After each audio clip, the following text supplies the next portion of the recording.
Today we're going to be discussing Abigail. Abigail is going to come from First Samuel, the 25th chapters, verses 1 through 44, and also Second Samuel 3, verses 33. So I chose Abigail because I didn't know a lot about her. So I was interested to learn more about Abigail in my study time. So the text starts out on verse 1 of Samuel 25 when it talks about how Samuel have died and everybody from the whole country is coming together for his funeral. Everyone is grieving his death and that he's being buried in his hometown. Meanwhile, David has moved again. David's been moving around, and this time he's in the wilderness of Moab. I'm sorry, I probably said that wrong. Um, he's in the wilderness. And there was a certain man who had business in the regions of Carmel, and he was prosperous. He had 3,000 sheep and thousands of goats, and he was a sheep shearer. And so when David heard that he was in the neighborhood, um, David decided to tell his men to go see them. And the man name was Nabal, which means fool. So, which is funny. So he went to he told his men to go and see Nabal. And the reason why is because he wanted to give a greeting to Nabal, but he also wanted to ask him a favor. So during the time that it was sheep shearing time, that um, Nabal's men was there at the same time that David's men were there. And so David wanted, and David had started running out of supplies, so that he wanted to like go and say, basically go ask your neighbor for a favor, see if I can borrow some milk, let me borrow some sugar, kind of thing. Like we in the same area, we looking out for each other. Let me see if my neighbor can provide us with some things. And so he told them what to tell them. He told this man what to tell Nabal. He told them to say peace, life, and peace to you. Like give him blessings, say peace to his house. He told them all the things to say to Nabal when they got there. So they listened to him. They got this stuff, and they went on to go to Nabal's house to do what David had told them to do. So when they got there, Nabal was like, "Well, first of all, who is David? Like, okay, who is this David person? Um, who is David? Who is the son of Jesse? Like, am I supposed to like just because you know he helped out because he was explaining that David was saying like my people didn't bother you. Like when your people was out there doing the sheep shearing, like we could have took advantage, like we could have overtook them, but we was there to protect them. We provided safety for them. So as a favor that I did to you, do us a favor back and kind of like we're in need, help us out. And so Nabal was just like, who is David? Who is Jesse? Like, basically, I ain't asked y'all to do that. Like, and if I give, something to anybody, everybody who asks me, then, what I'm gonna have. Like, I ain't finna do that. So again, remember Nabal's name means fool. So he was acting like one. So in this case, they went back. They were, they got the report and they was going back. But the one of the servants overheard the conversation that they had, and Nabal was refused. He was very insulting manner. And the servant overheard Nabal's remark and went to warn Abigail, which was his wife, of David's intention. So he heard that they, was not that Nabal was not trying to help them, and so he heard that they were going to go back and tell David. And so the servant overheard and he went, to tell Abigail and basically was like, look, you know, they're going to do something to, not only to Nabal, but the household. Like when we were out there, they did protect us, they did look out for us. And now, like, because your husband is so like arrogant and nobody can talk to him, like now we're going to be in danger because he didn't want to, give them anything. He didn't want to provide any assistance for them. And so when Abigail found out, her being wise, she made haste and took bread, wine, sheep, and other gifts and loaded them on a donkey to stall David before he was on his way to her house. And she did all of this without even having a conversation with her husband. She didn't, talk to him or check nothing. She just started getting things, loading them up, and just sent to put on a donkey to try to get to David before he got to them. And then she sent the servants ahead of her. So when Abigail approached David, she quickly dismounted and fell on her face in submission, taking ownership of her husband's behavior. And so this is around the 23rd verse of the 25th chapter. It's when she approaches David. She quickly dismount um, from the donkey, and she fell on her face in submission, taking ownership for her husband's behavior, saying that she sincerely apologized what happened, that she didn't know, and that she's, like, I'm going to bring an offering. I came with an offering. And so she said, my master, let me take the blame. Let me speak. She was talking to David, my master, let me take the blame. Let me speak to you. Listen to what I have to say. She's begging and pleading. She said, don't dwell on what my husband did. He acted out of his name, which was a fool. His name means fool. So she's basically telling David that he acted like a fool, and that's what his name means. And I wasn't there when the young man, my master, sent arrival. And this is verses 25 to 27.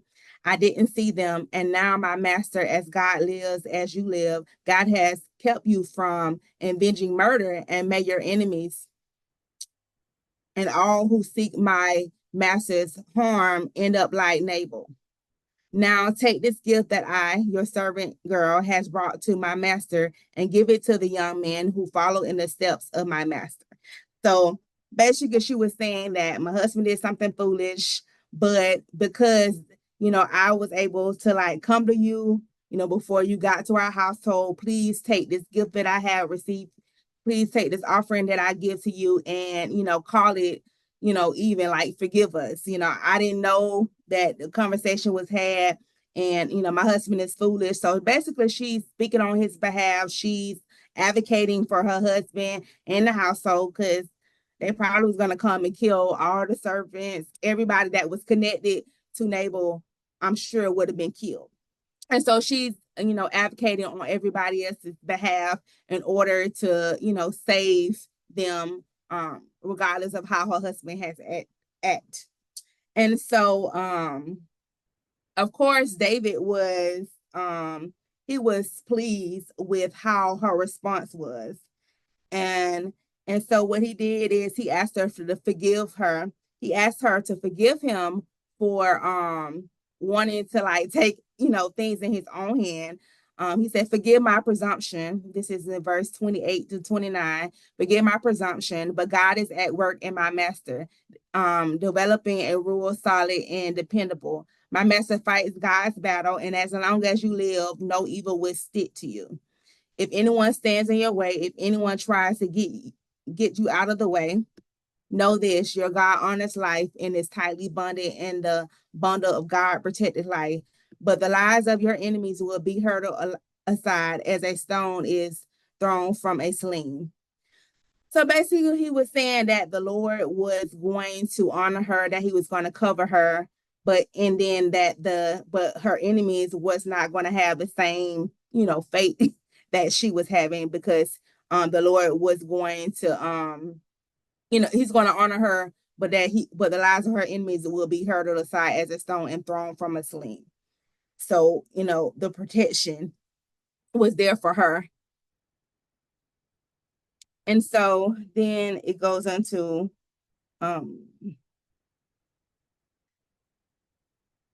so after David repented and thanked Abigail for being an instrument of God by reminding him not to take matters into his own hand, Abigail returned home holding a feast and she found out that her husband was holding a feast in his house.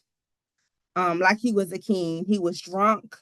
So she didn't disclose what she did until in the morning, when the wine was gone. She wanted to make sure that, he wasn't intoxicated, that he was feeling, fully functioning, able to like be coherent for her to have the conversation about what she did. So when he in the morning, the Bible says that when she told him that he became like a stone. So I'm going to read it exactly.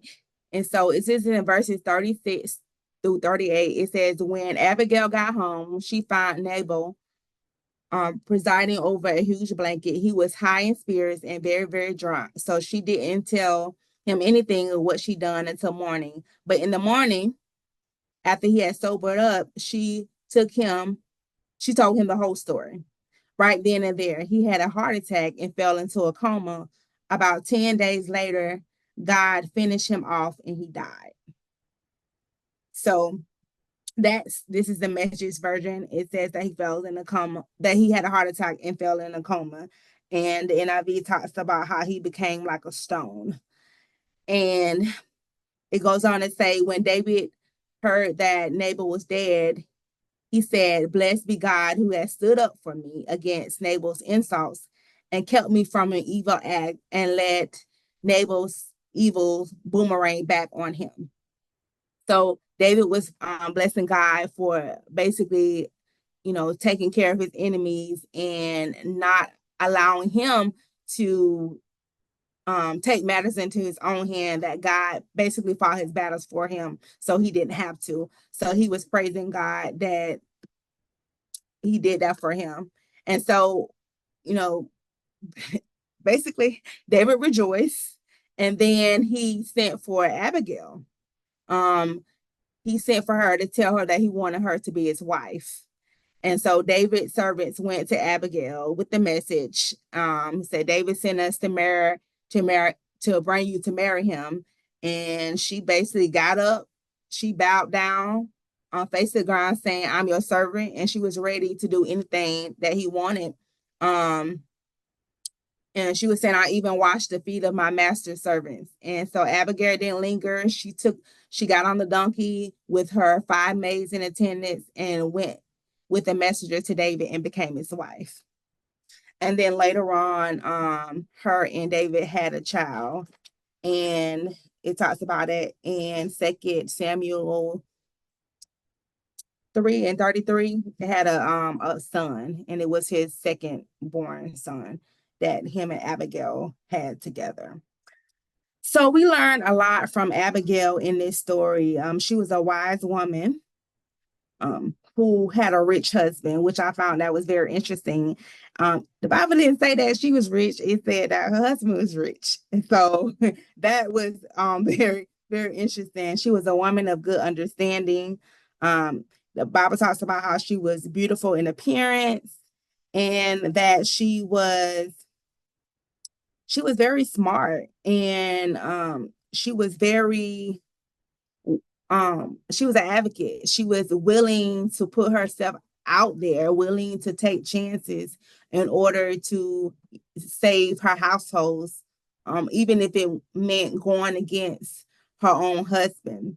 And so I felt like we could take a lot from Abigail. I know there has been situations and times in our lives where we had to be wise and make decisions that may not been the favorable decision to make.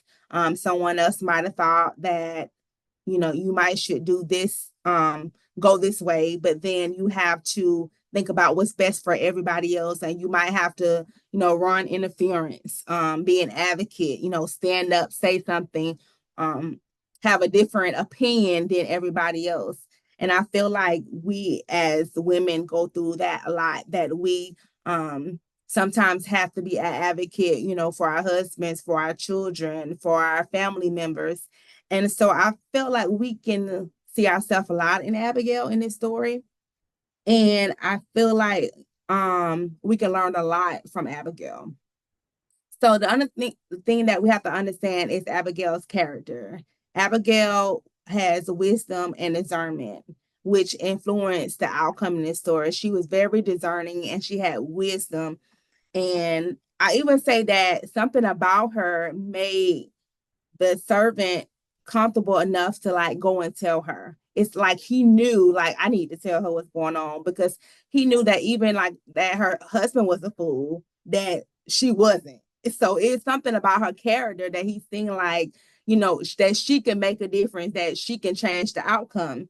So my question is, in what ways can you cultivate similar wisdom and discernment in your own life?